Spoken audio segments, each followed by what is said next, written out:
진짜 승자는 한국입니다. 한국 없이는 미래가 없죠. 강의실에서 교수님의 말이 끝나기가 무섭게 비아냥거리는 소리가 들렸습니다. 중국을 잘못 말씀하신 거 아니냐며 중국과 비교하면 털끝만큼 작은 나라가 뭐가 대단하냐는 소리였죠. 그 말을 들은 교수는 작게 미소를 지으며 수업을 다 듣고 얘기해보자고 하고 있습니다. 그날은 이번 학기 처음 듣게 된 동아시아와 군사전략 수업이 있는 날이었습니다. 교실에 도착하자마자 저는 언제나처럼 맨 앞자리에 자리를 잡았죠. 노트북을 꺼내고 필기할 준비를 마친 저는 브라운 교수님이 입장하기를 기다렸어요. 브라운 교수님은 군사전략 분야에서 30년 넘게 활동해온 베테랑 전문가입니다. 펜타곤에서 자문역을 지냈고 여러 책과 논문을 발표해 학계에서도 명성이 자자한 분이죠. 특히 동아시아 군사 정세에 관한 그의 분석은 각국 정부와 군사 전문가들 사이에서도 높은 평가를 받고 있습니다. 강의실이 점점 학생들로 채워지기 시작했어요. 다양한 국적의 학생들이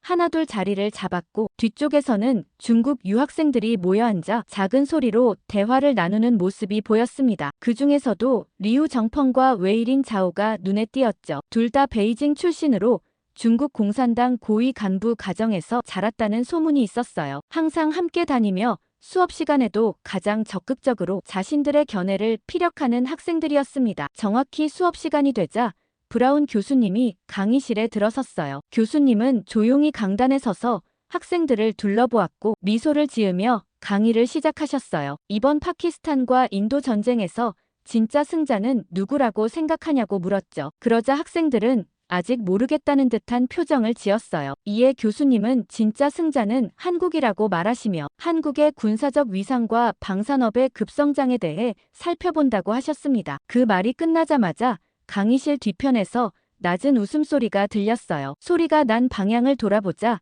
리우 정펑이 비웃듯 손을 들고 있었습니다. 브라운 교수님은 흔쾌히 리우를 지목했고 리우는 자신감 넘치는 목소리로 말하기 시작했죠. 리우 정펑은 한국이라는 나라가 결국 미국의 그늘 아래 존재해온 나라일 뿐이며 그들의 군사력은 미국에 전적으로 의존하고 있다고 주장했어요. 또한 한국 무기의 기술력이 중국과는 비교할 수 없을 정도로 뒤떨어져 있다는 말도 덧붙였습니다. 리우의 목소리에는 분명한 조롱이 묻어 있었죠. 리우의 발언이 끝나기도 전에 웨이린 자오가 바로 거들었습니다. 웨이린은 한국이 무기를 수출한다고 해도 그것은 단지 서방 국가들의 영향을 받은 것에 지나지 않으며 진정한 군사대국은 중국과 러시아뿐이라고 단언했어요. 두 학생의 발언에 중국 유학생들 몇몇이 고개를 끄덕이며 동조하는 모습이 보였습니다. 저는 그들의 발언을 듣고 불편함을 느꼈어요. 사실 저도 한국의 군사력에 대해 깊이 알지는 못했지만 그들의 비난이 지나치게 일방적으로 느껴졌기 때문이죠. 다른 학생들의 표정도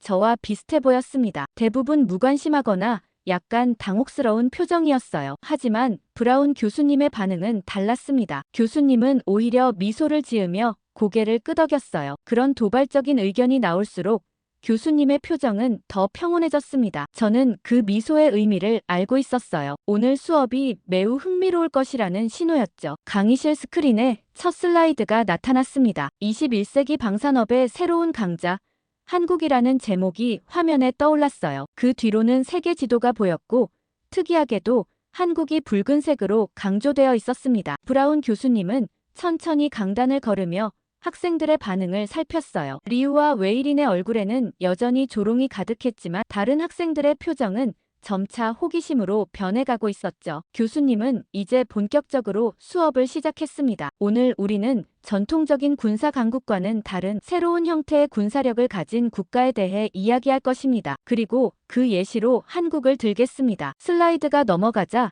세계 방산 수출국 순위가 나타났어요. 놀랍게도 한국은 세계 8위 방산 수출국으로 아시아에서는 중국 다음으로 큰 규모를 자랑하고 있었습니다. 더 놀라운 것은 성장세였죠. 지난 5년간 한국의 방산 수출액은 300% 이상 증가했다는 통계가 화면에 떠올랐어요. 이 자료를 보며 리우는 자리에서 몸을 앞으로 기울이며 불만스러운 표정을 지었습니다. 리우는 한국의 방산 수출이 결국 미국의 기술을 재포장한 것에 불과하며 중국의 혁신적인 무기 시스템과는 비교할 수 없다고 주장했어요. 웨이린도 바로 거들었는데 한국 무기는 실제 전장에서 검증된 적이 없으며 단지 가격이 싸기 때문에 일부 국가들이 구매하는 것뿐이라고 폄하했습니다. 브라운 교수님은 그들의 주장을 천천히 메모하더니 다음 슬라이드로 넘어갔어요. 이번에는 최근 폴란드와 이집트 그리고 사우디아라비아 등이 대규모로 한국산 무기를 도입한 사례가 나열되어 있었습니다. 교수님은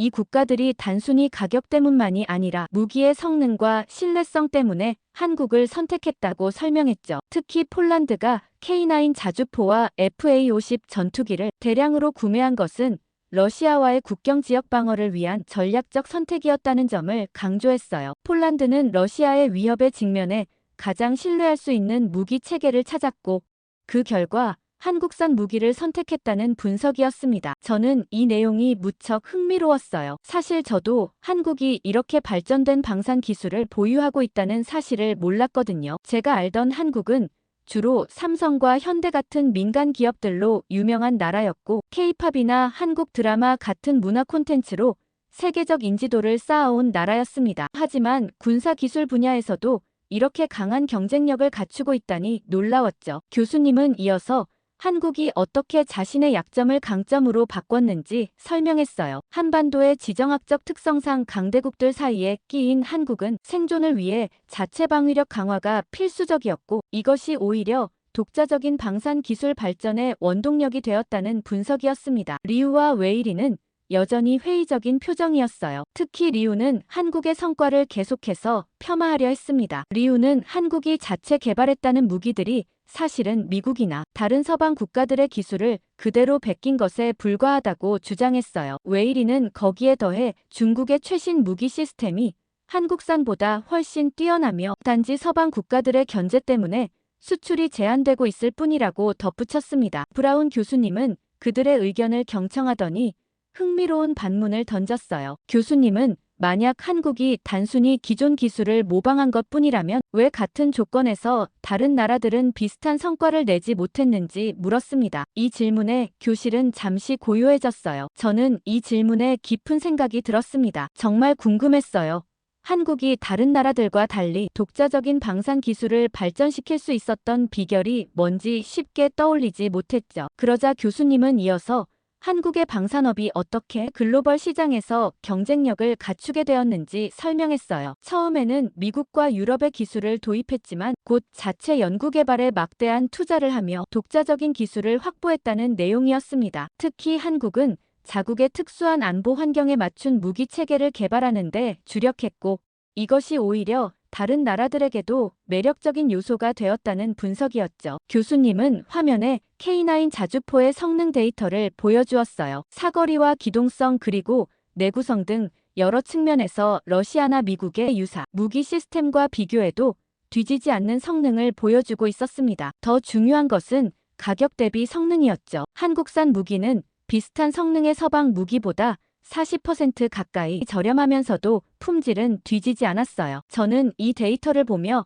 점점 더 흥미를 느꼈습니다. 국제정치학을 전공하면서 배운 내용들은 주로 전통적인 강대국들의 군사력에 초점이 맞춰져 있었거든요. 미국과 러시아 그리고 중국 같은 나라들의 군사 전략과 무기 체계는 자주 다루었지만 한국 같은 중견국의 군사적 성장에 대해서는 거의 배운 적이 없었습니다. 이런 새로운 관점은 신선했어요. 브라운 교수님은 화면을 다음 슬라이드로 넘기며 수업을 계속 이어갔어요. 이번 슬라이드의 제목은 전장에서 검증된 한국산 무기였습니다. 이 제목을 보자 리우와 웨이리는 서로 눈빛을 교환하며 비웃는 표정을 지었죠. 교수님은 최근 세계 각지의 분쟁 지역에서 한국산 무기가 어떤 성과를 보여주었는지 설명하기 시작했어요. 특히 우크라이나 전선에서 K9 자주포가 보여준 뛰어난 성능에 대해 자세히 분석했습니다. 러시아의 포격에 대응하기 위해 우크라이나는 여러 국가로부터 자주포를 지원받았는데 그 중에서도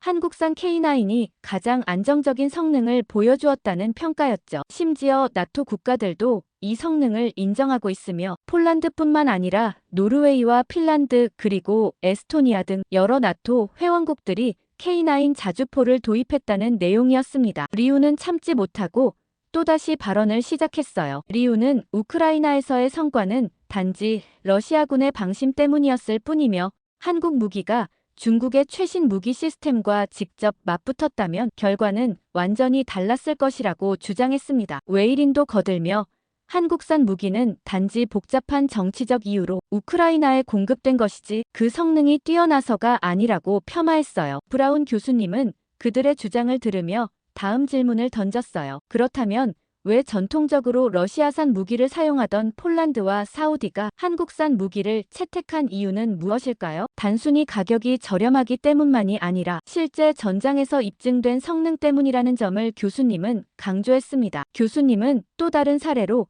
한국산 FA-50 경공격기를 소개했어요. 필리핀과 말레이시아에서 실전 배치된 이 경공격기는 반군 소탕 작전에서 뛰어난 성능을 보여주었고 특히 운용 비용이 저렴하면서도 높은 신뢰성을 자랑한다는 평가를 받았다고 합니다. 이런 실전 경험이 차곡차곡 쌓이면서 한국산 무기에 대한 세계적 신뢰도가 높아지고 있다는 분석이었죠. 저는 이 부분이 특히 흥미로웠어요. 무기 체계는 단순히 이론상의 성능만으로는 평가하기 어렵고 실전에서의 신뢰성이 무엇보다 중요하다는 사실을 깨달았기 때문입니다. 한국이 개발도상국에서 선진국으로 발전하는 과정에서 무기 체계도 함께 발전시켜왔다는 사실이 놀라웠어요. 교수님은 이어서 한국 방산업의 미래에 대해 설명했습니다. 한국은 이미 첨단 무인 전투 시스템과 인공지능을 활용한 방어체계, 차세대 전투함 등 미래 전장을 대비한 기술 개발에 적극적으로 투자하고 있다는 내용이었어요. 특히 K9 자주포의 무인화 버전과 같은 발전된 무기 시스템은 앞으로의 전장 환경에서 큰 경쟁력을 가질 것이라고 전망했습니다. 리우는 여전히 불만스러운 표정이었어요. 리우는 한국의 기술 발전은 결국 미국과 일본의 기술을 단순히 모방한 것일 뿐이며 진정한 혁신은 중국에서 이루어지고 있다고 주장했습니다. 중국의 J-20 스텔스 전투기와 최신형 탄도 미사일 체계는 한국이 따라올 수 없는 수준이라고 역설했죠. 브라운 교수님은 흥미로운 질문으로 응수했어요. 교수님은 그렇다면 왜 다른 나라들은 보고서도 이런 모방을 성공하지 못했는지 물었고 이 질문에 리우는 잠시 말문이 막힌 듯 했어요. 교수님은 계속해서 한국 방산업의 경쟁력을 분석했습니다. 한국은 자체 안보 필요에 맞게 무기를 개발하면서도 수출을 염두에 둔 설계와 생산 방식을 채택했다는 설명이었어요. 특히 사용자 친화적인 인터페이스와 극한 환경에서의 안정성 그리고 유지보수의 용이성 등 실전에서 중요한 요소들을 중점적으로 개발했다는 분석이었습니다. 또한 교수님은 한국 방산업체들이 단순히 무기 판매에 그치지 않고 구매국의 기술 이전과 현지 생산 옵션을 함께 제공하는 전략을 택했다고 설명했어요. 이는 단순한 무기 거래를 넘어 장기적인 군사 협력 관계를 구축하는 데 큰 도움이 되었다는 분석이었습니다. 웨이리는 여기서 다시 한번 반박을 시도했어요. 웨이리는 그런 협력 모델은 중국이 1대1로 전략을 통해 이미 실행하고 있는 것이라며 한국은 단지 중국의 전략을 소규모로 따라하는 것에 불과하다고 주장했습니다. 또한 한국의 무기 수출은 결국 미국의 정치적 이해관계에 의해 좌우될 수밖에 없다고 덧붙였어요. 교수님은 이번에도 차분하게 대응했습니다. 교수님은 한국이 미국과의 동맹 관계를 유지하면서도 중동, 동남아시아, 심지어 인도까지 다양한 지역에 무기를 수출하고 있다는 점을 지적했어요. 이는 한국이 강대국들 사이에서 중립적인 위치를 활용해 자신만의 시장을 개척했다는 증거라는 설명이었습니다. 저는 노트북에 교수님의 말을 빠르게 타이핑하며 이 모든 내용이 제가 이전에 배웠던 국제관계 이론과 어떻게 연결되는지 생각했어요. 중견국가의 전략적 자율성과 틈새 시장 개척 그리고 기술 혁신을 통한 경쟁력 확보 등 다양한 개념들이 한국의 사례에 적용될 수 있겠다는 생각이 들었습니다. 브라운 교수님은 점점 더 깊이 있는 주제로 들어갔어요. 교수님은 화면에 세계 각국의 전투 상황에서 사용된 무기 시스템의 성능 분석 자료를 띄웠습니다. 특히 최근 분쟁 지역에서 한국산 무기들이 보여준 성과에 초점을 맞췄죠. 교수님은 우크라이나 전쟁에서의 K9 자주포 성능을 더 자세히 분석하기 시작했어요. 러시아의 집중 포격 속에서도 K9 자주포는 놀라운 내구성을 보여주었고 영하 20도의 혹한에서도 안정적으로 작동했다는 군사 전문가들의 보고서를 인용했습니다. 특히 슈트 앤드 스쿠트 전술 즉 발사 후 빠르게 위치를 이동하는 능력에서 뛰어난 성능을 보여주었다는 평가였죠. 리우는 불만스러운 표정으로 자세를 바꿔 앉으며 그런 자료들은 서방 언론이 과장한 것이라고 주장했어요. 리우는 우크라이나 전쟁에서 성능이 입증되었다는 말은 결국 나토의 선전에 불과하며 진짜 전장에서 입증된 무기는 중국산이라고 강조했습니다. 웨이린도 거들며 실제 전투 환경에서 한국 무기는 중국의 최신 무기 앞에서는 아무런 가치가 없을 것이라고 말했어요. 브라운 교수님은 다음 슬라이드로 넘어갔습니다. 이번에는 중동 지역에서의 한국산 무기 성능 평가였어요. 특히 사우디아라비아, 이집트 등이 대량으로 한국산 무기를 도입한 사례와 그 이유가 자세히 분석되어 있었습니다. 교수님은 사우디아라비아가 2022년에 체결한 K9 자주포 100대 이상의 대규모 구매 계약에 주목했어요. 사우디는 전통적으로 미국과 영국의 무기를 사용해왔지만 예멘 내전에서의 경험을 통해 한국산 무기의 성능을 높이 평가하게 되었다는 분석이었습니다. 특히 사막 환경에서의 내구성과 정비의 용이성이 큰 장점으로 작용했다고 했어요. 저는 이 사례가 특히 흥미로웠습니다. 중동 지역은 전통적으로 미국과 러시아 그리고 유럽 국가들의 무기 시장이었는데 한국이 이 시장에 성공적으로 진입했다는 것은 정말 놀라운 성과였으니까요. 게다가 사막이라는 극한 환경에서 한국산 무기가 인정받았다는 것은 기술적 우수성을 분명히 증명하는 일이었죠. 교수님은 이어서 폴란드의 사례로 넘어갔어요. 폴란드는 러시아의 우크라이나 침공 이후 국방력 강화를 위해 한국과 대규모 방산 계약을 체결했는데 이는 단순한 무기 구매를 넘어 기술 협력까지 포함하는 포괄적인 협약이었다고 설명했습니다. 그리고 이는 폴란드가 한국의 무기 체계를 전적으로 신뢰한다는 증거라고 했어요. 리우는 이번에도 비웃는 듯한 표정으로 반박했습니다. 리우는 폴란드의 결정은 순전히 정치적인 것이었으며 미국의 압력 때문에 어쩔 수 없이 한국산 무기를 선택한 것이라고 주장했어요. 또한 그 무기들이 실제 러시아와의 전투에서 어떤 성능을 보여줄지는 미지수라고 덧붙였습니다. 브라운 교수님은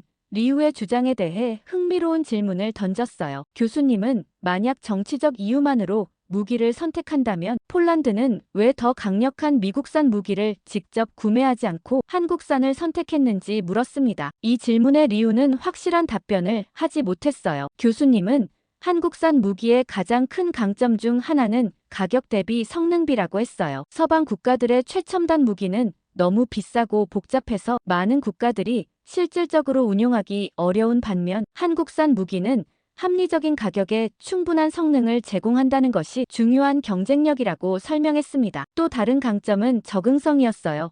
한국은 구매국의 요구사항에 맞춰 무기 시스템을 유연하게 수정할 수 있는 능력을 갖추고 있으며 이것이 다양한 국가들의 니즈를 충족시키는데 큰 도움이 된다고 했습니다. 예를 들어 호주에 수출된 K9 자주포는 호주의 기후와 지형에 맞게 특별히 개조되었다는 사례를 들었어요. 그러면서 교수님은 다음 수업을 예고하셨고 수업이 끝난 후 저는 도서관으로 향했어요. 브라운 교수님의 강의가 머릿속에서 맴돌며 한국 방산업에 대해 더 알고 싶다는 생각이 들었거든요. 저는 도서관 조용한 구석에 자리를 잡고 밖으로 나와 할아버지에게 영상통화를 걸었습니다. 제 할아버지는 베트남 전쟁과 걸프전에 참전하셨던 전직 해병대 장교였어요. 할아버지는 영상통화 화면에 나타나자마자 반갑게 웃으셨어요. 제가 방금 들은 수업 내용을 설명드리고 한국산 무기와 한국군에 대한 할아버지의 경험을 물었습니다. 사실 저는 할아버지가 한국군과 함께 근무한 적이 있을지 확신이 없었어요. 할아버지의 눈빛이 갑자기 반짝였습니다. 할아버지는 베트남에서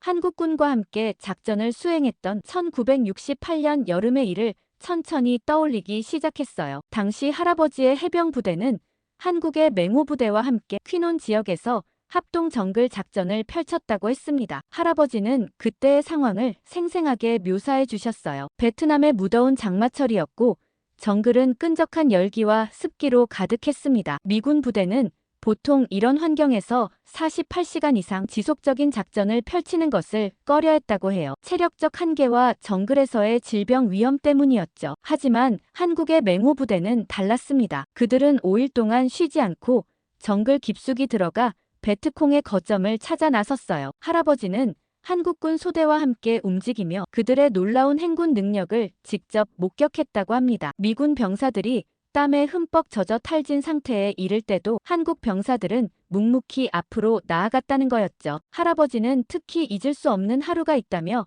자세히 들려주셨어요. 저녁이 다가오고 있었고 정글에는 폭우가 쏟아지고 있었습니다. 대부분의 미군 부대는 이런 날씨에서는 야영을 선택했지만 한국 부대 지휘관은 계속 전진하기로 결정했어요. 그들은 정보에 따르면 베트콩 주요 거점이 불과 5km 앞에 있다고 판단했기 때문이었습니다. 할아버지와 몇몇 미군 특수부대원들도 한국군과 함께 움직였어요. 미끄러운 진흙길을 통과하고 불어난 개울을 건너며 한밤중에도 행군은 계속되었습니다. 할아버지는 당시 한국 병사들이 보여준 끈기와 규율에 감탄했다고 해요. 그들은 불평 한마디 없이 완벽한 대형을 유지하며 전진했습니다. 새벽녘에 그들은 마침내 베트콩 기지에 도달했어요. 예상치 못한 시간에 도착한 덕분에 한국군은 베트콩을 완전히 기습할 수 있었고 작전은 큰 성공을 거두었습니다. 할아버지는 그 작전 이후 베트콩 포로들이 털어놓은 말을 들려주셨어요. 그들은 한국군을 밤의 귀신이라고 불렀다고 합니다. 비가 오나 눈이 오나 쉬지 않고 추격해오는 한국군은 베트콩 사이에서 가장 두려운 적이었다는 거였죠. 할아버지는 그 작전에서 한국군이 보여준 특별한 능력의 비결을 설명해 주셨어요. 한국에서는 모든 남성이 의무적으로 군 복무를 하기 때문에 전 국민이 인간 병기로 훈련된 것과 같다고 하셨습니다. 더구나 한국은 분단 이후 항상 전쟁의 위협 속에 살아왔기 때문에 군사훈련의 강도가 다른 나라와는 차원이 달랐다는 거였어요. 할아버지는 잠시 회상에 잠기더니 또 다른 중요한 이야기를 들려주셨습니다. 그것은 1991년 걸프전 당시의 경험이었어요. 할아버지는 사우디아라비아에 주둔 중이었고 그곳에서 한국의 의료 지원단과 함께 일할 기회가 있었다고 합니다. 그때 할아버지는 처음으로 한국산 무기를 직접 볼 수 있었어요. 한국은 당시 K1 전차를 사우디에 배치했는데 할아버지는 한 한국군 장교의 초대로 그 전차를 자세히 살펴볼 수 있었습니다. 놀라운 것은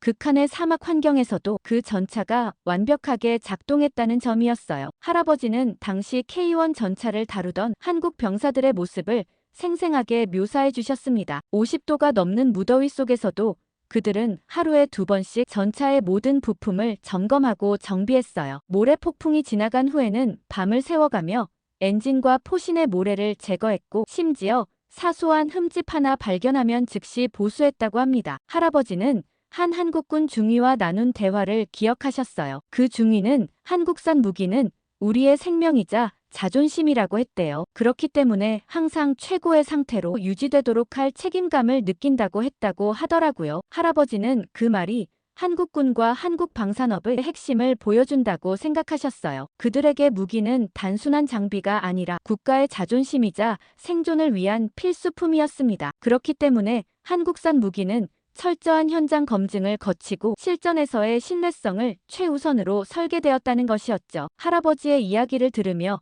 저는 브라운 교수님의 수업 내용과 새로운 연결고리를 발견했어요. 한국 방산업의 성장 뒤에는 단순한 기술 발전만이 아니라 생존을 위해 끊임없이 혁신해온 한국인들의 특별한 정신이 있었던 것이었죠. 통화를 마치며 할아버지는 마지막으로 한마디를 덧붙이셨어요. 무기의 진정한 가치는 그것을 만든 사람들의 정신에 있는데 한국인들은 자신들의 생존이 걸린 문제였기 때문에 다른 어떤 나라보다도 신뢰할 수 있는 무기를 만들어낼 수밖에 없었던 거라고 하셨죠. 저는 할아버지와의 통화를 마치고 내일 있을 수업을 위해 새로운 질문들을 정리하기 시작했습니다. 한국군의 특별한 정신과 문화가 어떻게 세계적으로 인정받는 무기 시스템으로 발전했는지 그 과정이 더욱 궁금해졌어요. 도서관을 나오면서 저는 리우와 웨이린이 한국을 폄하하는 모습이 얼마나 현실과 동떨어진 것인지 더욱 분명히 느꼈습니다. 할아버지의 생생한 경험담은 그 어떤 통계 자료보다도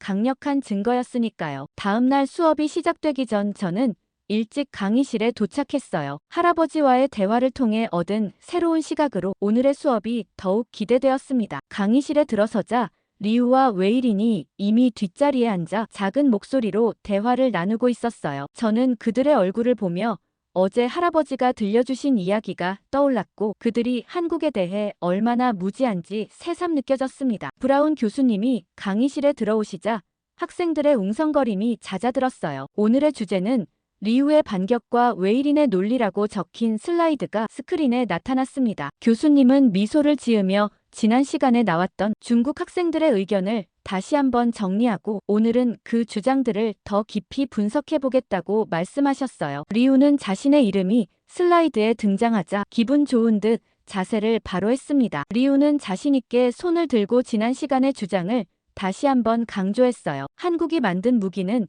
결국 미국에 의존한 것들이며 그들이 자랑하는 K9 자주포도 결국은 미군 기술에 기반을 둔 것에 불과하다고 주장했습니다. 웨이린도 거들며 한국산 무기가 아무리 좋다고 해도 결국 중국의 최신 무기 시스템 앞에서는 무용지물이라고 말했어요. 브라운 교수님은 그들의 의견을 경청하더니 천천히 다음 슬라이드로 넘어갔습니다. 화면에는 한국 방산업의 독자적 기술 개발 과정이 연도별로 정리되어 있었어요. 교수님은 한국이 처음에는 미국과 협력하며 기술을 배웠지만 이후 독자적인 무기 체계를 개발해왔다고 설명했어요. K9 자주포의 경우 초기 모델은 미국과 독일의 기술을 참고했지만 현재는 완전히 한국의 독자 기술로 만들어졌다는 내용이었습니다. 특히 포신 안정화 시스템과 자동장전 장치 그리고 디지털 사격 통제 시스템 등은 한국이 독자 개발한 기술이라고 강조했어요. 저는 어제 할아버지가 들려주신 이야기를 떠올리며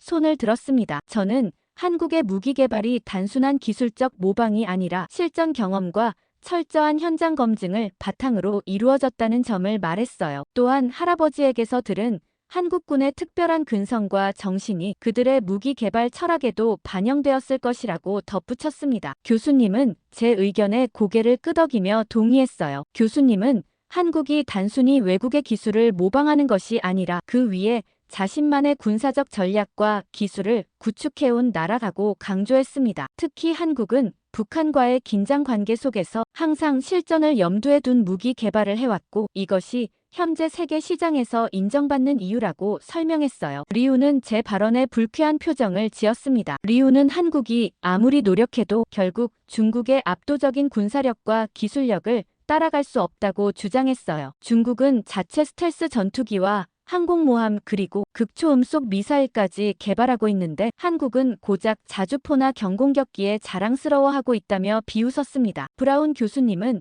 리우의 발언을 받아들이면서도 흥미로운 질문을 던졌어요. 교수님은 군사력이란 단순히 무기의 종류와 수량만으로 평가할 수 있는 것인지 물었습니다. 어떤 나라가 특정 분야에서 전문성을 갖추고 그 분야에서 세계적인 경쟁력을 갖는 것이 더 중요하지 않은가 하는 질문이었어요. 웨이리는 한국의 방산업이 아무리 발전해도 결국 미국의 통제 아래 있으며 한국은 진정한 군사적 자주권을 가질 수 없다고 주장했어요. 중국은 완전한 자주 국방을 실현했지만 한국은 여전히 미국의 허락 없이는 중요한 무기 수출도 할 수 없다고 말했습니다. 교수님은 웨이린의 주장에 대해 다시 한번 흥미로운 반문을 제시했어요. 교수님은 한국이 어떻게 중동과 동남아시아 그리고 유럽 등 다양한 지역에 자국 무기를 수출하고 있는지 설명했습니다. 특히 폴란드와의 대규모 방산 계약은 나토 국가가 미국이 아닌 한국의 무기 체계를 선택한 중요한 사례라고 강조했어요. 저는 교수님의 설명을 들으며 또 다른 질문이 떠올랐습니다. 저는 한국의 방산업 성공이 단순한 우연이 아니라 전략적 선택의 결과가 아니었는지 물었어요. 한국은 강대국들 사이에서 생존하기 위해 특정 군사 분야에서 세계적인 경쟁력을 갖추는 방향으로 발전해왔고 이것이 오히려 강점이 된 것 같다고 말했습니다. 교수님은 제 질문에 미소를 지으며 동의했어요. 교수님은 한국이 자신의 지정학적 위치를 약점이 아닌 강점으로 전환했다고 설명했습니다. 강대국 사이에 끼인 나라였기에 오히려 어느 쪽에도 치우치지 않는 중립적인 무기 공급국이 될 수 있었고 이것이 세계 방산 시장에서 한국이 갖는 독특한 경쟁력이라고 분석했어요. 리우는 여전히 회의적인 표정이었지만 이번에는 다소 다른 방향으로 비판을 이어갔습니다. 웨이리는 한국산 무기에 대한 데이터는 결국 서방에 편향된 평가라며 신뢰할 수 없다고 주장했습니다. 웨이리는 중국의 최신 무기 시스템은 대부분 기밀로 분류되어 있어 정확한 성능이 알려지지 않았으며 실제로는 한국산보다 훨씬 뛰어나다고 말했어요. 저는 이 지점에서 또다시 할아버지의 말씀이 떠올랐습니다. 저는 실제 전장에서의 신뢰성이 무기 체계의 진정한 가치를 결정한다는 점을 언급했어요. 아무리 스펙이 뛰어나도 실전에서 고장나거나 기대한 성능을 발휘하지 못한다면 그 무기는 가치가 없다고 말했습니다. 한국산 무기가 세계 시장에서 인정받는 이유는 바로 그 실전 신뢰성 때문이라고 강조했어요. 교수님은 제 의견에 크게 동의하며 이것이 바로 오늘 수업의 핵심이라고 말씀하셨습니다. 교수님은 한국이 개발한 무기들이 단순히 가격이 저렴해서가 아니라 실제 작전 환경에서 검증된 신뢰성을 갖추고 있기 때문에 세계 각국에서 선택받고 있다고 설명했어요. 특히 중동의 열악한 사막 환경이나 북유럽의 혹한기 같은 극한 상황에서도 안정적으로 작동하는 능력이 한국산 무기의 큰 장점이라고 했습니다. 리우와 웨이리는 여전히 불만스러운 표정이었지만 이제 교실의 다른 학생들은 점점 더 한국의 방산업 성공 사례에 흥미를 보이기 시작했어요. 특히 실용주의적인 접근과 실전 중심의 개발 철학이 많은 학생들의 공감을 얻는 것 같았습니다. 수업이 마무리될 무렵 브라운 교수님은 오늘의 내용을 정리했어요. 한국은 자신만의 독특한 전략으로 세계 방산 시장에서 확고한 위치를 차지했으며 이는 분명 국제관계 연구에서 주목할 만한 사례라고 결론지었어요. 강의실을 나서는 길에 저는 리우와 웨이린이 여전히 불만 섞인 목소리로 얘기하는 모습을 볼 수 있었습니다. 그들의 확신에 찬 목소리와는 달리 오늘 교수님이 보여주신 데이터와 할아버지의 생생한 경험담은 한국의 군사적 성취가 결코 우연이 아니었음을 분명히 보여주고 있었어요. 그리고 저 역시 한국 방산업에 대한 연구를 이어나가기로 결심했습니다. 사우디에서 믿기 어려운 일이 벌어지고 있습니다. 왕실의 긴급 취재에 이어 경찰 조사까지 이어지고 있는데요. 이 모든 게 다 한국차 때문이라고 합니다. 한국 기술을 응원하신다면 좋아요 눌러주세요. 바로 시작합니다. 저는 사우디 왕국의 왕자 파디르입니다. 왕족이라고 해서 모두가 같은 위치에 있는 건 아니죠. 우리 집안은 다른 왕족들처럼 큰 힘을 가진 집안이 아니었어요. 그래서 항상 뭔가 부족하다는 느낌을 안고 살아왔습니다. 특히 자동차는 우리 왕국에서 지위를 보여주는 중요한 상징이었어요. 한 번은 촌수가 먼 사촌이 새 독일차를 사서 자랑하는 자리에 가게 되었는데 그곳에서 느꼈던 열등감은 정말 견디기 힘들었습니다. 매일 아침 왕족들의 모임에 갈 때마다 주차장은 최신형 독일차들로 가득했어요. 벤츠나 BMW, 아우디까지 모두 최신 모델이었죠. 하지만 저는 항상 한국차를 타고 갔습니다. 물론 좋은 차였지만 다른 왕자들이 타는 독일차에 비하면 뭔가 부족해 보였어요. 독일차가 가진 그 웅장함과 묵직한 엔진 소리는 어떤 차도 따라올 수 없다고 생각했죠. 사촌 왕자 하미드는 제가 매번 같은 한국차를 타고 오는 것을 은근히 비웃곤 했습니다. 그때마다 가슴이 조금씩 아팠어요. 겉으로는 웃으며 넘기지만 속으로는 언젠가 멋진 독일차를 타고 와서 그들을 놀라게 해주고 싶었죠. 고급 독일차의 가죽 시트와 정교한 내부 디자인은 제 꿈속에서 항상 떠올랐습니다. 특히 왕족 모임에서 가장 화려한 차를 타고 오는 사람들은 항상 주목받았어요. 제가 아무리 좋은 옷을 입고 훌륭한 말을 해도 주차장에 서 있는 제 한국차 때문에 뭔가 부족해 보이는 느낌이었죠. 그건 마치 완벽한 수트 차림에 싼 신발을 신은 것 같은 느낌이었습니다. 가끔은 모임에 가기 전에 주차장 구석에 차를 세우고 걸어가기도 했어요. 아버지에게 왜 우리만 한국차를 타야 하는지 여러 번 물었지만 아버지는 항상 같은 대답만 했습니다. 한국차가 최고라며 더 이상 묻지 말라고만 하셨어요. 이유도 설명해주지 않고 고집만 부리셨죠. 때로는 아버지의 완고함이 이해되지 않아 답답했습니다. 밤이면 창밖으로 보이는 리야드의 화려한 야경을 바라보며 상상했어요. 언젠가 최신형 독일차를 타고 왕족 모임에 나타나는 모습을요. 그들의 놀란 표정을 상상하는 것만으로도 가슴이 뛰었죠. 하지만 현실은 매일 아침 같은 한국차의 시동을 거는 것이었습니다. 독일차의 부드러운 시동 소리를 상상하며 한국차의 시동을 걸 때마다 작은 한숨이 나왔어요. 사우디의 뜨거운 태양 아래 주차장에 줄지어 서 있는 독일차들 사이에 홀로 자리한 제 한국차를 볼 때마다 왠지 모를 열등감이 밀려왔습니다. 그건 단순히 차의 문제가 아니었어요. 우리 가문의 위치, 제 자신의 가치에 대한 의문이기도 했죠. 때로는 차가 곧 사람이라는 생각이 들기도 했습니다. 그러던 어느 날 저는 용기를 내어 아버지를 찾아갔습니다. 아버지의 서재는 언제나 무거운 공기로 가득했어요. 두꺼운 커튼을 통해 희미하게 들어오는 햇살 속에서 아버지는 언제나처럼 서류를 살펴보고 계셨죠. 그날만큼은 제 마음을 확실히 전하고 싶었습니다. 남들처럼 독일차를 타고 싶다고요. 아버지께 왜 우리 가문만 한국차를 고집하는지 저도 이제 독일차를 타고 싶다고 솔직하게 말씀드렸어요. 처음에는 늘 그렇듯 한국차가 최고라는 말만 반복하셨습니다. 하지만 제가 계속 이유를 물어보자 아버지의 표정이 갑자기 무거워졌어요. 깊은 한숨을 내쉰 아버지는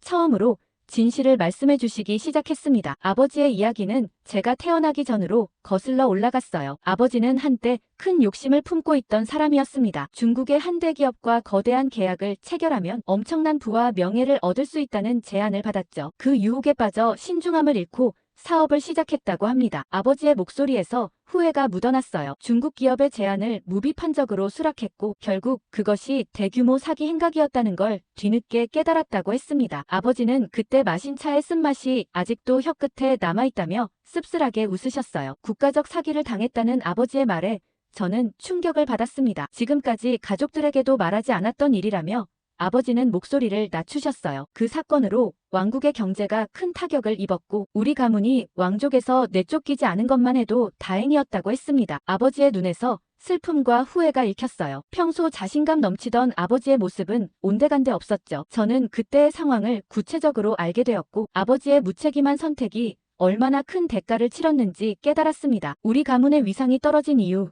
제가 늘 느꼈던 열등감의 원인이 바로 그 사건이었다는 걸 알게 되자 깊은 상실감이 밀려왔어요. 어린 시절부터 느껴왔던 모든 불편함과 소외감이 이제야 이해가 되기 시작했습니다. 아버지는 그때 당시 느꼈던 절망감을 생생하게 표현하셨어요. 왕족으로서의 자존심은 물론 가족의 미래까지 위태로웠다고 했죠. 모든 것을 잃을 뻔한 순간이었습니다. 아버지는 그때 몇 날 며칠을 잠도 못 이루고 해결책을 찾아 헤맸다고 했어요. 고통스러운 기억을 떠올리시는지 아버지의 주름진 이마에 땀방울이 맺혔습니다. 그런데 아버지의 이야기는 거기서 끝나지 않았어요. 아버지의 눈빛이 변하기 시작했죠. 절망 속에서도 한 줄기 희망이 있었다며 아버지는 잠시 서재 창밖을 바라보셨습니다. 그리고 그 희망이 바로 한국인이었다는 놀라운 이야기를 들려주시기 시작했어요. 저는 그 순간 아버지가 왜 한국차를 고집했는지 그 이유를 이제야 알게 될 것이라는 예감이 들었습니다. 아버지의 목소리가 차분해지며 이야기는 새로운 국면으로 접어들었습니다. 그 사건 해결에 도움을 준 것은 다름 아닌 한국인이었다고 했어요. 아버지는 과거 한국과 진행했던 작은 사업 인연을 떠올렸습니다. 위기의 순간 아버지가 생각난 사람은 몇 년 전 만났던 한국인 사업가 김정훈이었죠. 당시 김정훈은 도와줄 의무가 전혀 없었어요. 이미 끝난 사업 관계였고 왕국의 위기가 자신과는 아무 상관없는 일이었습니다. 하지만 김정훈은 아버지의 연락을 받자마자 즉시 리야드로 날아왔다고 해요. 아버지의 눈빛이 그때를 회상하며 밝아졌습니다. 김정훈은 중국 기업의 사기 수법을 파악하고 계약을 안전하게 취소할 수 있는 법적 근거를 찾아냈어요. 놀라운 건 그가 국제 비즈니스법에 정통했다는 점이었습니다. 한국인들 특유의 치밀함으로 계약서의 모든 조항을 꼼꼼히 검토했죠. 밤을 새워가며 서류를 검토하고 국제 변호사들과 연락하며 해결책을 모색했다고 합니다. 김정훈은 마치 자신의 일처럼 진심을 다해 문제 해결에 몰두했어요. 아버지는 그의 헌신적인 모습에 깊은 감명을 받았다고 했습니다. 특히 인상적이었던 건 김정훈의 문제 해결 방식이었어요. 그는 단순히 법적 허점을 찾는 것이 아니라 양측 모두에게 최소한의 피해가 가는 방향으로 해결책을 제시했죠. 그의 도움이 없었다면 왕국은 물론 우리 가족도 회복하기 어려운 타격을 입었을 거라고 아버지는 말했어요. 김정훈의 전문성은 단순히 지식에서 나오는 것이 아니었습니다. 그는 다양한 문화권에서의 경험을 바탕으로 중동과 아시아, 서구의 비즈니스 관행 차이를 정확히 이해하고 있었어요. 이러한 문화적 감수성이 문제 해결의 열쇠였다고 아버지는 설명하셨습니다. 그는 사우디의 문화와 관습을 존중하면서도 국제적 기준에 맞는 해결책을 제시할 수 있었죠. 가장 놀라웠던 건 김정훈이 어떤 대가도 바라지 않았다는 점이었습니다. 아버지가 보상을 제안했을 때 그는 오히려 부끄러워하며 사양했다고 해요. 진정한 친구는 어려울 때 돕는 것이 당연하다고 말했죠. 한국인들의 정이라는 개념을 설명하면서 한 번 맺은 인연은 평생 소중히 여긴다는 그의 말에 아버지는 깊은 감동을 받았다고 했습니다. 그 사건 이후 아버지는 왕족 내에서 신뢰를 회복할 수 있었어요. 하지만 그보다 더 중요한 건 아버지 마음속에 한국인에 대한 깊은 신뢰가 생겼다는 점이었습니다. 김정훈의 도움은 단순한 비즈니스 관계를 넘어 진정한 의리를 보여준 것이었죠. 한국인들의 약속을 지키는 정신과 의리에 대한 강한 신념이 아버지의 마음을 움직인 것 같았어요. 아버지는 그때부터 한국의 은혜를 갚아야 한다는 생각을 품게 되었다고 했어요. 한 사람의 선행이 국가 전체에 대한 인식을 바꿔놓은 거죠. 이후 아버지는 사우디와 한국 간의 경제 협력을 적극적으로 지원했고 한국 기업들이 사우디에 진출할 수 있는 다리 역할을 했다고 합니다. 그래서 아버지는 가능한 많은 한국 제품을 사용하기 시작했습니다. 특히 차에 대한 고집은 더욱 강해졌어요. 아버지는 책상 서랍에서 오래된 사진 한 장을 꺼내 보여주셨습니다. 그 안에는 젊은 시절의 아버지와 한국인 남성이 함께 웃고 있었어요. 김정훈이었죠. 사진 속 두 사람의 미소에서 진정한 신뢰와 우정이 느껴졌습니다. 아버지는 그 사진을 20년 넘게 간직해왔다고 했어요. 국적과 문화를 초월한 진정한 우정의 증거였습니다. 한국의 기술은 정말 훌륭하고 그들의 제품은 절대 실망시키지 않는다며 아버지는 자랑스럽게 말했어요. 그들은 어떤 어려움 앞에서도 포기하지 않는 끈기와 창의력으로 항상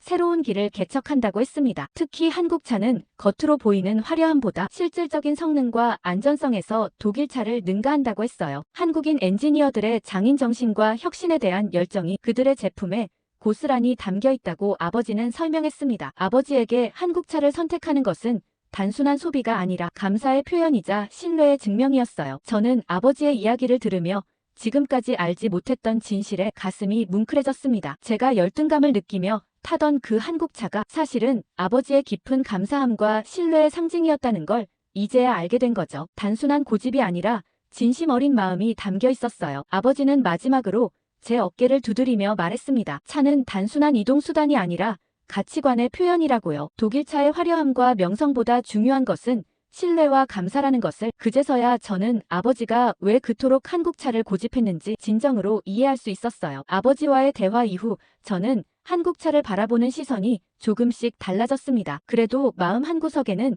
여전히 독일차에 대한 동경이 남아있었어요. 이런 복잡한 감정을 안고 있던 어느 날 왕실에서 주최하는 대규모 자선 행사가 열렸어요. 사우디 전역의 왕족들이 모이는 중요한 자리였죠. 저는 평소처럼 한국차를 타고 행사장에 도착했습니다. 화려한 독일차들로 가득한 주차장에서 조금 주눅이 들었지만 아버지의 이야기를 떠올리며 당당하게 걸어갔어요. 행사장 입구에서 저는 샤르프 왕자와 마주쳤습니다. 샤르프 왕자는 왕족 중에서도 가장 영향력 있는 가문 출신으로 항상 화제의 중심에 있는 인물이었어요. 그는 최신형 독일차를 타고 도착해 모든 사람의 시선을 끌고 있었습니다. 우연히 행사장 안에서 같은 테이블에 앉게 된 저와 샤르프 왕자는 자연스럽게 대화를 나누게 되었어요. 사람들의 예상과 달리 샤르프 왕자는 오만하지 않고 친절했습니다. 다양한 주제로 이야기를 나누던 중 화제는 자연스럽게 자동차로 옮겨갔어요. 샤르프 왕자는 제가 한국차를 타고 다닌다는 사실에 놀라움을 표했습니다. 하지만 예상했던 것과 달리 조롱하는 대신 흥미로워했어요. 그도 한국 기업들의 성장에 관심이 있었던 것 같습니다. 그는 자신의 독일차 컬렉션에 대해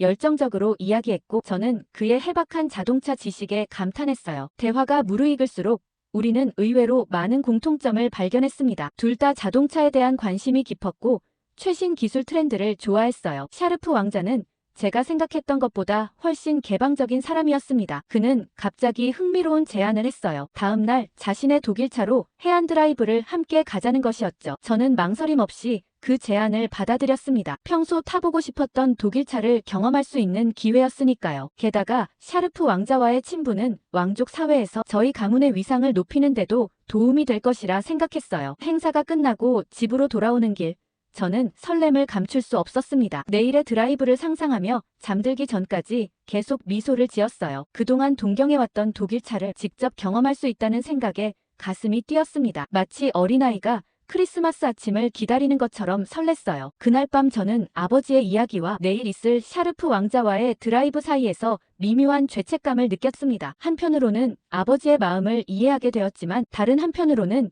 여전히 독일차에 대한 호기심과 끌림이 있었어요. 이런 감정의 혼란 속에서 저는 내일 샤르프 왕자와의 만남이 어떤 결과를 가져올지 상상하며 잠이 들었습니다. 저는 그때까지만 해도 이 만남이 제 인생을 완전히 바꿔놓을 거라고는 생각하지 못했어요. 다음 날 아침 저는 평소보다 일찍 일어나 정성스럽게 준비했습니다. 샤르프 왕자와의 드라이브가 기대되어 밤새 설렘으로 뒤척였어요. 약속 시간보다 조금 일찍 도착했는데 샤르프 왕자는 이미 그의 최신형 독일차를 반짝반짝 광택이 나도록 닦고 있었습니다. 아침 햇살을 받아 더욱 빛나는 그 차는 정말 아름다웠어요. 샤르프 왕자는 저를 보자마자 활짝 웃으며 반겼습니다. 그의 독일차는 생각했던 것보다 더 웅장했어요. 매끈한 곡선과 강렬한 엔진 소리, 고급스러운 가죽 시트까지 모든 것이 완벽했습니다. 차에 올라타는 순간, 오랫동안 꿈꿔왔던 순간을 드디어 경험한다는 기분이 들었어요. 샤르프 왕자는 차의 다양한 기능을 자랑스럽게 설명했습니다. 최첨단 내비게이션 시스템부터 음성 인식 기능까지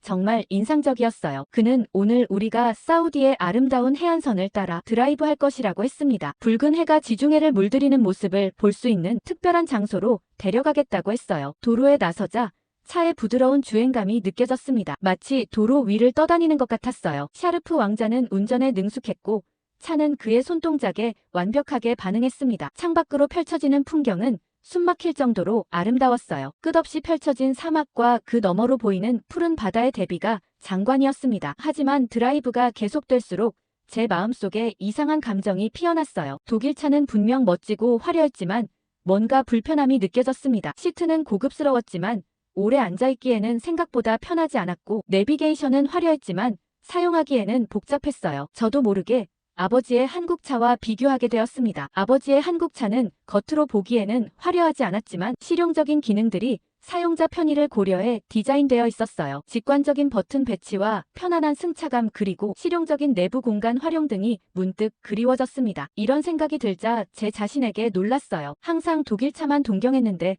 실제로 경험해보니 한국차의 장점이 더 와닿았거든요. 샤르프 왕자는 제 생각을 눈치챘는지 갑자기 질문했습니다. 한국차와 비교해서 어떠냐고요? 저는 솔직하게 제 감상을 이야기했어요. 독일차의 웅장함과 명성은 분명 대단하지만 편의성과 실용성 면에서는 한국차가 더 나은 것 같다고요. 예상과 달리 샤르프 왕자는 불쾌해하지 않고 흥미롭다는 반응을 보였습니다. 우리는 해안가에 도착해 차에서 내려 바다를 바라보며 더 많은 대화를 나눴어요. 샤르프 왕자도 화려함 뒤에 숨겨진 불편함이 있다고 인정했습니다. 그는 독일차의 잦은 정비와 비싼 부품 가격에 대해 불만을 토로했어요. 우리의 대화는 점점 더 깊어졌고 자동차를 넘어 인생의 가치관으로까지 이어졌습니다. 우리는 다시 차에 올라 드라이브를 계속하며 다양한 주제로 이야기를 나눴어요. 그런데 갑자기 앞쪽 도로에서 급한 커브가 나타났습니다. 샤르프 왕자가 핸들을 급하게 꺾었고 그 순간 예상치 못한 일이 발생했어요. 차가 미끄러지기 시작했고 저는 순간 숨을 멈췄습니다. 이게 바로 우리 운명을 바꿔놓을 사고의 시작이었어요. 순간 모든 것이 느려지는 느낌이었습니다. 샤르프 왕자의 독일차가 급커브에서 미끄러지며 제어를 잃었어요. 차는 반대편 차선으로 미끄러져 들어갔고 그곳에는 한 대의 한국차가 달려오고 있었습니다. 충돌은 피할 수 없었어요. 끔찍한 금속음과 함께 두 차가 부딪혔습니다. 에어백이 터지는 소리와 함께 저는 강한 충격을 받았어요. 순간 정신이 몽롱해졌지만 다행히 큰 부상은 없었습니다. 정신을 차리고 샤르프 왕자를 확인했어요. 그도 충격을 받았지만 심각한 상태는 아니었습니다. 우리는 서둘러 차에서 내려 상대 차량 운전자를 확인했어요. 놀랍게도 한국차의 운전자는 가벼운 찰과상만 입은 상태였습니다. 더 놀라운 것은 한국차의 상태였어요. 독일차의 앞부분은 거의 완전히 망가졌는데 한국차는 앞부분이 찌그러졌을 뿐 전체적인 형태는 유지하고 있었습니다. 차의 안전 구조가 운전자를 보호한 것이 분명했어요. 사고 당시 충격으로 독일차의 후드는 구겨져 엔진룸이 드러났지만 한국차는 충격 흡수 구조가 제대로 작동해 승객실은 거의 온전했습니다. 이런 차이는 현장에 있던 모든 사람의 눈에 명백했어요. 사고 현장에는 금세 사람들이 모여들었고 곧 경찰과 구급차도 도착했습니다. 호기심 많은 구경꾼들은 서로 소곤거리며 사고 차량들을 가리켰어요. 특히 샤르프 왕자의 망가진 독일차를 보며 놀라움을 감추지 못했습니다. 왕족의 차가 이렇게 무너진 모습은 보기 드문 광경이었으니까요. 사고 처리가 진행되는 동안 샤르프 왕자의 표정이 점점 굳어졌어요. 그는 자신의 고급 독일차가 한국차보다 더 많은 손상을 입었다는 사실을 받아들이기 힘들어 보였습니다. 그의 자존심이 상한 것이 분명했어요. 몇몇 왕족 관계자들이 현장에 도착했을 때 샤르프 왕자는 그들에게 다가가 격앙된 목소리로 뭔가를 설명하기 시작했습니다. 저는 의료진에게 간단한 검사를 받고 있었는데 샤르프 왕자가 제 방향을 가리키며 뭔가를 말하는 것이 보였어요. 그 순간 모두의 시선이 저에게 향했습니다. 뭔가 불길한 예감이 들었어요. 샤르프 왕자는 급기야 사고 원인의 의문을 제기하기 시작했습니다. 그는 자신의 운전 실력에 문제가 없었으며 독일차의 성능이 갑자기 저하된 것은 이상하다고 주장했어요. 누군가 차에 손을 댔거나 아니면 한국차가 특별히 강화된 것이 아니냐는 의혹을 제기했습니다. 그는 자신을 음해하려는 세력이 있다고까지 말했어요. 더 놀라운 것은 그가 저와 아버지를 그 음모의 일부로 의심하기 시작했다는 점이었습니다. 샤르프 왕자는 제가 일부러 그를 초대해 한국차의 우수성을 증명하려는 계략을 꾸몄다고 의심했어요. 아버지가 오랫동안 한국차를 고집해왔다는 사실, 그리고 제가 갑자기 그와 친해진 타이밍이 모두 의심스럽다고 했습니다. 그의 주장은 황당했지만 현장에 있던 몇몇 왕족들은 그의 말에 고개를 끄덕였어요. 저는 순간 얼어붙었습니다. 이런 상황은 전혀 예상하지 못했거든요. 경찰은 샤르프 왕자의 주장에 따라 양쪽 차량을 모두 자세히 조사하겠다고 했습니다. 사우디에서 왕족의 말은 무시할 수 없는 중요성을 가졌거든요. 더구나 샤르프 왕자는 저희 가문보다 훨씬 큰 영향력을 가진 집안 출신이었어요. 곧 사고 현장은 특별수사 지역으로 지정되었고 전문가들이 불려왔습니다. 두 차량은 정밀 감식을 위해 특별시설로 이동되었어요. 샤르프 왕자의 주장은 빠르게 왕족 사회에 퍼져나갔습니다. 많은 사람들이 그의 말을 믿었어요. 독일차가 한국차보다 안전성이 떨어진다는 것은 상식적으로 받아들이기 어려웠으니까요. 몇 시간 만에 소문은 왕족 전체로 퍼졌고 저희 가문에 대한 의심의 눈초리가 늘어났습니다. 어떤 이들은 저희가 샤르프 왕자를 모함하려 했다는 말까지 퍼뜨렸어요. 저는 이 모든 상황을 지켜보며 혼란스러웠습니다. 아버지의 말씀이 생각났지만 한편으로는 샤르프 왕자와의 관계도 중요했어요. 게다가 이제 저희 가문의 명예까지 위협받고 있었습니다. 이 사건이 잘못 흘러가면 아버지가 겨우 회복한 왕족 내 위상이 다시 추락할 수도 있었어요. 그날 저녁 아버지는 사고 소식을 듣고 걱정스러운 표정으로 저를 맞이했습니다. 다행히 제가 다치지 않아 안심하셨지만 샤르프 왕자의 주장에 대해서는 깊은 한숨을 내쉬셨어요. 아버지는 진실이 곧 밝혀질 것이라고만 말씀하셨습니다. 그 말씀에 담긴 확신이 저를 조금 안심시켰어요. 다음 날 사고 조사를 맡은 전문가들이 첫 번째 보고서를 제출했습니다. 그들은 두 차량의 손상 정도 차이가 명백하다고 인정했지만 아직 원인 규명을 위한 추가 조사가 필요하다고 했어요. 이 소식은 왕족 사회에 더 큰 호기심을 불러일으켰습니다. 모두가 최종 결과를 기다리고 있었어요. 저는 그 며칠 동안 샤르프 왕자의 연락을 받지 못했습니다. 그는 아마도 자신의 주장이 검증되기를 기다리고 있었을 거예요. 저는 이 사건이 어떻게 해결될지 그리고 그것이 제 인생에 어떤 영향을 미칠지 불안한 마음으로 기다렸습니다. 독일차와 한국차의 단순한 충돌 사고가 이렇게 큰 문제로 번질 줄은 아무도 예상하지 못했어요. 사고 발생 일주일 후 조사 결과가 마침내 발표되었습니다. 사우디 왕실 특별조사단은 두 차량을 철저히 분석했고 그 결과는 많은 사람들을 놀라게 했어요. 조사단장은 공식 브리핑에서 한국차가 특별히 개조되거나 변형된 흔적이 전혀 없다고 발표했습니다. 오히려 그 차량은 표준 모델보다도 약간 구형이었다고 했어요. 또한 조사 결과 저와 아버지가 이 사고와 전혀 관련이 없다는 점도 명확히 밝혀졌습니다. 샤르프 왕자의 의혹과 달리 차량 조작이나 모함 시도의 증거는 전혀 발견되지 않았어요. 오히려 블랙박스 영상과 현장 증거들은 이 사고가 순전히 우연한 사고였음을 증명했습니다. 이 발표에 많은 왕족들은 저희 가문에 대한 의심의 시선을 거두기 시작했어요. 더 놀라운 사실은 한국차의 안전성에 관한 부분이었습니다. 조사 결과에 따르면 한국차는 최신 안전기술이 적용된 구조를 갖추고 있었어요. 특히 충격 흡수 시스템과 승객 보호 구조가 매우 정교하게 설계되어 있었다고 합니다. 차체는 일반적인 도로 상황에서 발생할 수 있는 다양한 충돌 유형을 대비한 안전지대와 크럼플 존이 완벽하게 구현되어 있었어요. 이는 단순히 가격 경쟁력만이 아니라 기술적 우수성을 증명하는 것이었죠. 반면 샤르프 왕자의 독일차는 외관과 엔진 성능에 집중되어 있었고 충돌 시 안전성 면에서는 부족한 점이 발견되었습니다. 특히 고속주행 중 급격한 방향 전환 시 안정성에 문제가 있다는 분석이 나왔어요. 흥미롭게도 이 모델은 유럽에서는 이미 몇 가지 안전성 문제로 리콜 대상이 되었던 차량이었습니다. 이는 제조사가 인정한 설계상의 약점이었다고 합니다. 그러나 이 정보가 사우디에는 제대로 전달되지 않았던 것 같았어요. 조사단은 또한 한국차 제조사의 안전에 대한 철학을 높이 평가했습니다. 그들은 차량 개발 과정에서 안전성을 최우선으로 두고 모든 가격대의 차량에 동일한 안전기술을 적용한다는 점이 인상적이라고 언급했어요. 이는 고급차만 안전하고 저가형 모델은 안전성을 타협하는 일부 유럽 제조사들과 대조적이었습니다. 이 발표는 왕족 사회에 큰 파장을 일으켰습니다. 오랫동안 독일차의 우수성을 당연시해온 많은 왕족들이 충격을 받았어요. 일부는 여전히 조사 결과를 믿지 않았지만 증거는 명백했습니다. 과학적 분석과 데이터는 거짓말을 하지 않았으니까요. 특히 젊은 왕족들 사이에서는 한국차에 대한 관심이 급증했습니다. 저는 조사 결과를 듣고